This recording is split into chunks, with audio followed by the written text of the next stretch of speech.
Assalamualaikum warahmatullahi wabarakatuh. Apa kabar adik semua? Semoga semuanya dalam kondisi sehat walafiat. Baiklah, untuk hari ini kita akan melanjutkan kembali perkuliahan kekuatan bahan kita. Untuk pertemuan kedua ini kita akan membahas tentang tarikan dan tekanan atau tension and compression. Sebelumnya di minggu lalu sudah saya singgung sedikit tentang istilah benda kaku ya. Jadi benda kaku, saya ulangi lagi, adalah benda yang tidak mengalami perubahan bentuk walaupun diberi beban sebesar apapun. Namun nyatanya di dunia ini tidak ada benda yang betul-betul benda kaku. Karena benda itu pasti akan mengalami perubahan bentuk ya kalau diberi gaya yang sangat besar. Nah, perubahan bentuk di sini bisa mengalami pemanjangan, pemendekan maupun mengalami lendutan atau lengkungan. Nah, di kekuatan bahan ini benda-benda yang dibahas tidak lagi dianggap sebagai benda kaku. Baik, untuk membahas tentang tarikan dan tekanan, ya kita kita menggunakan benda yang sederhana ya, contoh sederhana yaitu berupa sebuah batang ya, batang metal atau batang besi. Nah, misalkan ada sebuah batang besi ya seperti ini, diberi gaya tarik. Diberi gaya tarik, kalau di dalam ilmu fisika termasuk mekanika dan kekuatan bahan, kalau benda-benda itu diberi gaya tarik, maka disimbolkan seperti ini, di mana arah gayanya itu adalah menjauhi benda. Sedangkan kalau benda-benda diberi gaya tekan, maka disimbolkan gayanya itu adalah mendekati benda ya, arah panahnya itu mendekati benda. Nah, misalkan ada sebuah batang ya diberi gaya tarik seperti ini, gaya P ya. Ini simbol P ini bisa bermacam-macam ya, ada yang menggunakan F ya, tapi intinya kalau P di sini adalah maksudnya adalah gaya ya, bukan tekanan tapi adalah gaya. Nah, kalau ada sebuah batang diberi gaya tekan sebesar P, maka di dalam batang ini ya itu ada gaya internal namanya ya. Ada gaya internal yang kalau kita buat potongan, misalkan di potongan AA seperti ini, maka akan ada gaya ya yang besarnya akan sama. Jadi ini adalah gaya di dalam batang, gaya internal batang, yang kalau dijumlahkan itu akan sama dengan gaya totalnya P ya, karena ini prinsip dari kesetimbangan gaya ya, itu secara prinsip seperti itu. Nah, di dalam kekuatan bahan kita mengenal nanti ada istilahnya adalah normal stress ya. Normal stress itu atau istilah dalam bahasa Indonesianya adalah tegangan normal ya, tegangan normal. Jadi stres di sini tegangan ya, tegangan normal. Nah, kenapa disebut tegangan normal? Karena dia dihasilkan ya oleh gaya normal. Apa itu gaya normal? Nah, gaya normal atau gaya aksial ya, itu adalah gaya yang arahnya tegak lurus dengan penampang benda. Ya, saya ulangi, gaya normal atau gaya aksial adalah gaya yang arahnya tegak lurus dengan penampang benda. Jadi kalau ada benda seperti ini ya, misalnya bentuk silinder ya, jadi penampangnya lingkaran, penampangnya di bagian sini ya, di bagian sini penampangnya. Nah, ini tegak lurus ya, gayanya tegak lurus dengan penampang benda. Ini penampangnya, ini gayanya tegak lurus ya. Karena nanti akan ada pembahasan di mana ada gaya yang searah bukan sejajar ya, sejajar atau tidak tegak lurus ya. Sejajar dengan penambang benda itu disebut dengan gaya geser. Itu nanti akan kita bahas di pertemuan yang berikutnya. Tapi untuk bahasan kali ini kita membahas tentang gaya normal ya, gaya yang arahnya tegak lurus dengan penampang benda. Nah, gaya normal ini akan mengakibatkan benda itu mengalami tegangan, disebut dengan tegangan normal. Di mana untuk tegangan normal itu definisikan sebagai perbandingan antara gaya dengan luas penampang benda. Ya, jadi kalau satuannya di Newton per meter persegi, ya, ini satuan SI-nya Newton per meter persegi, atau kalau dalam satuan US pound per inci persegi, ya. Atau istilah kalau ini pound per inch square ini biasa dikenal dengan singkatan PSI ya, pound square inch. Kalau ini Newton per meter persegi, ini sama dengan satuan tekanan yaitu Pascal ya. Jadi sama saja nanti satuan Newton per meter persegi atau satuan Pascal. Ini adalah untuk tegangan normal ya. Nah, demikian juga maaf, kalau gaya normal tadi ada gaya tekan dan ada gaya tarik ya, maka tegangan normalnya pun juga ada dua ya, tegangan tarikan ya, tegangan dari tarikan atau tensile stress dan compressive stress. Jadi tegangan yang dihasilkan oleh tekanan dan tegangan yang dihasilkan oleh tarikan ya. Nah,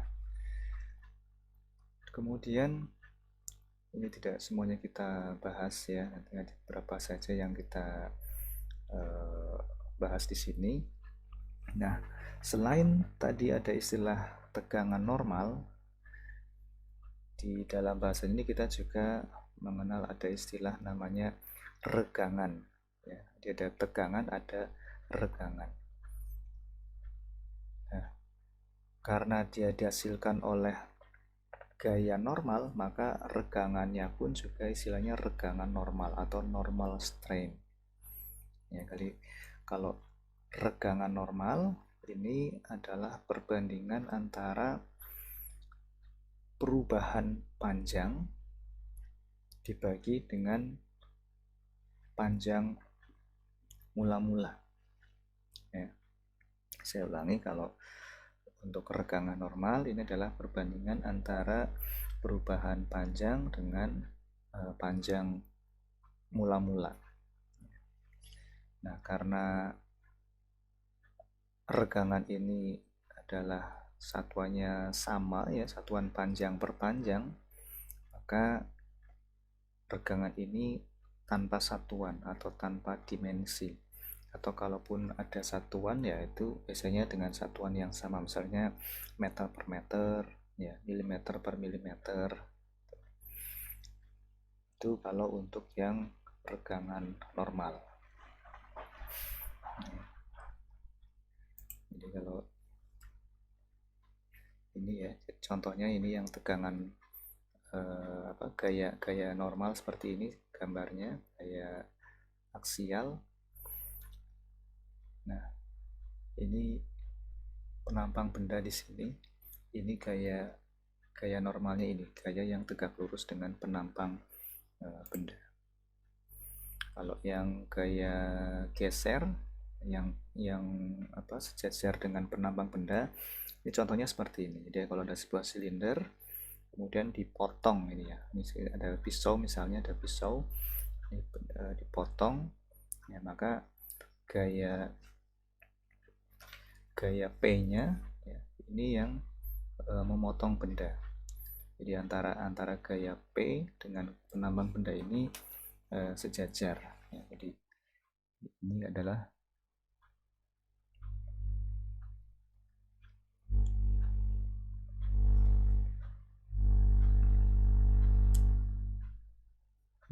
gaya P-nya. Ya, ini yang gaya geser. Ini akan kita bahas di pertemuan yang berikutnya. Oke, jadi tadi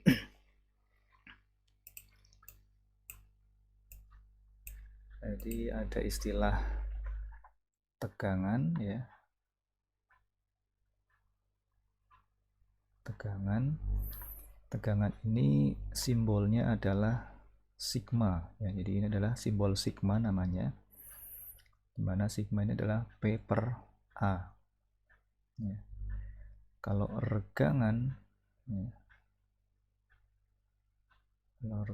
atau strain, ini simbolnya dengan epsilon. Ini perbandingan antara delta ya, dengan L ya. Jadi saya ulangi, untuk tegangan ya, simbolnya adalah sigma sama dengan P per A.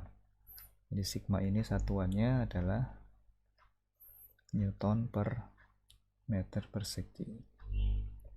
Sedangkan regangan ya, ini simbolnya epsilon, ini adalah delta per L. Delta adalah perubahan panjang, L-nya adalah panjang mula-mula.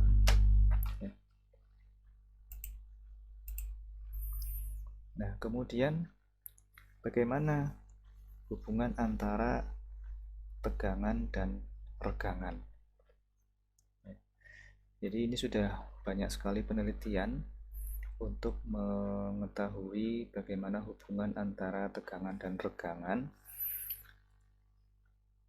Nah, ada sebuah alat namanya UTM ya, atau Universal Testing Machine, yang biasanya dipakai untuk mencari batas kekuatan dari sebuah benda. Ya. Nah, contohnya di sini, ya. Kalau ada sebuah benda, misalnya besi ya, itu kalau kita tarik terus-menerus, maka hubungan antara tegangan dan regangannya itu kira-kira akan membentuk kurva seperti ini. Ini yang gambar 15 ya, seperti ini. Kalau yang 16, 17, 8 dan ini untuk bahan-bahan yang lain. Artinya setiap bahan akan mempunyai karakteristik kurva yang berbeda-beda. Tapi untuk besi kita ambil contoh, dia akan mempunyai grafik seperti ini.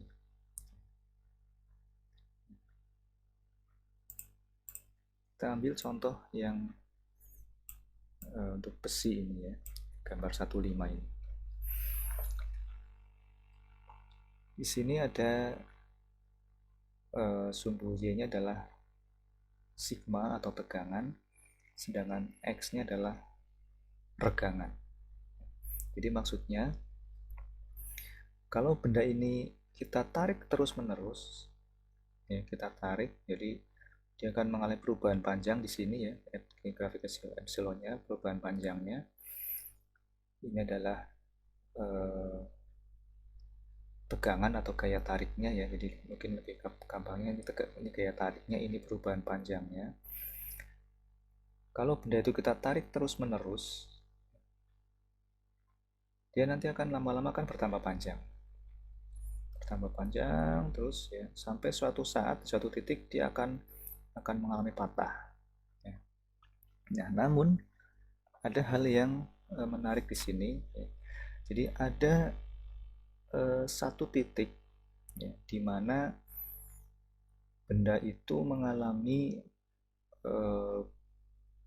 hubungan antara tegangan dan regangannya itu secara proporsional atau linear. Jadi untuk perubahan panjang yang tertentu ya, tidak terlalu besar, dia akan mengalami grafik yang linear seperti ini. Jadi mengalami grafik yang linear dari titik O sampai ke titik P. Ya. Nah, ini perubahan panjangnya sangat kecil. Ya. Nah, ketika di titik P ini, daerah antara O dan P ini disebut sebagai daerah elastis. Ya, artinya apa? Artinya ketika diberi beban sampai di sini, ya sampai titik P, kemudian beban itu dihilangkan, maka benda itu akan kembali ke panjang semula. Ya, walaupun hanya sedikit, perubahan panjangnya hanya sedikit, tapi kalau dia dalam batas O sampai P ini, dia kalau beban itu dihilangkan, dia akan kembali ke panjang semula. Dan kalau diberi beban lagi, ditarik lagi, dia akan mengalami perubahan secara permanen, ya, atau istilahnya ini di daerah plastis. Ya. Jadi kalau yang gambar arsir ini adalah yang daerah elastis, kalau di luar ini adalah daerah plastis. Artinya kalau diberi beban lagi terus-menerus, kemudian beban dihilangkan, maka benda itu tidak kembali ke bentuk semula. Nah, jadi ada titik P di sini, ini yang batas daerah elastis. Kemudian di sini ada titik Y, ini titik yieldnya, ya, titik luluhnya istilahnya. Dan kalau diberi tekanan lagi terus menerus, ya, dia akan sampai di titik paling titik maksimal, ya, batas maksimal kekuatan dari benda tersebut. Ya. Kemudian kalau ditarik lagi, dia akan mengalami patah di satu titik. Kalau di sini titik B. Ini bisa saya, mungkin kan kalian bisa lihat animasi ini, ya. Jadi kalian bisa lihat misalnya di sini.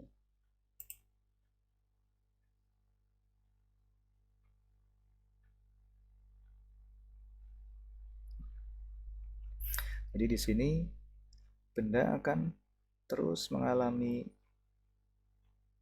perubahan panjang, ya, sampai di batas proporsional. Sampai sedikit ke titik luluh, ya. Titik luluh itu batas antara daerah elastis dengan daerah plastis.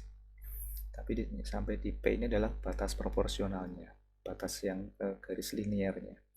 Kemudian kalau ditarik lagi, dia akan sampai satu titik, dia akan patah. Ya, ini kalau saya ulang lagi, ini terus dia akan naik, ini bendanya seperti ini. Nah, sampai di titik B ini dia akan patah. Di titik fracture ini dia akan patah.